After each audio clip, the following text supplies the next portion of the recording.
Samahan niyo ako lutuin itong beef country style ko from Bounty Fresh and welcome to Baba Cooking Show! Sobrang fresh ng meat ng Bounty Fresh, pulang-pula, parang yung mata mo nung nagka-sore eyes ka. So gagamit tayo ng kawali from Masflex. Ito yung vanilla series nila, napakaganda. And magpainit tayo ng mantika at saka ng butter.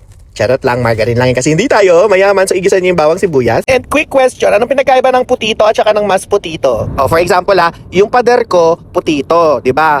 Pero mas putito yung ngipin mo. Ay, lalong di mo magigets kasi madilong ngipin mo eh. Sorry. Alam mo, ang hirap pag sa voiceover nag-joke. Hindi talaga mansanas ang dahilan kung bakit nakatulog si Snow White. Nakatulog siya kasi sa sobrang landi niya. Imagine mo, 14 years old, nakikipagharutan sa prinsipe. Samantalang ako nung 14 years old ako, gusto ko lang maging mother sa 1020, pero ayaw nila kasi balbasarado akong mukhang tatay. O, balik tayo sa niluluto. Kailangan natin ng crust, kaya ipa-brown-brown natin yung beef. Light brown lang hindi kasing itim ng siko mo, be. Ngayon, maglagay ka dyan ng beshi mo. Yung beshi mong paminta. And make sure both sides ay malalagyan. Hindi tulad ng mama mo, sobrang one-sided, di marunong makinig sa'yo.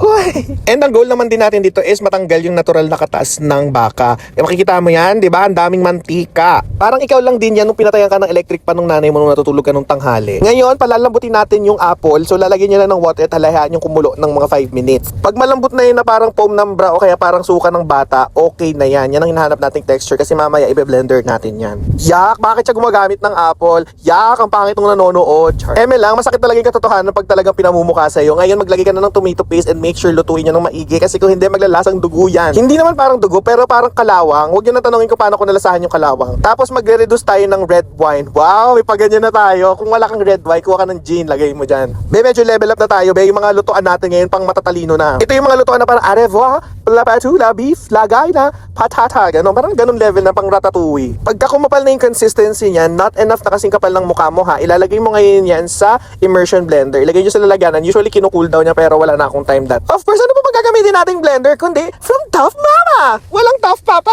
Tough Mama! Taas! Matataas! Pagka napaging parang puree na yun na parang apple sauce, apple jam, perfect na yan.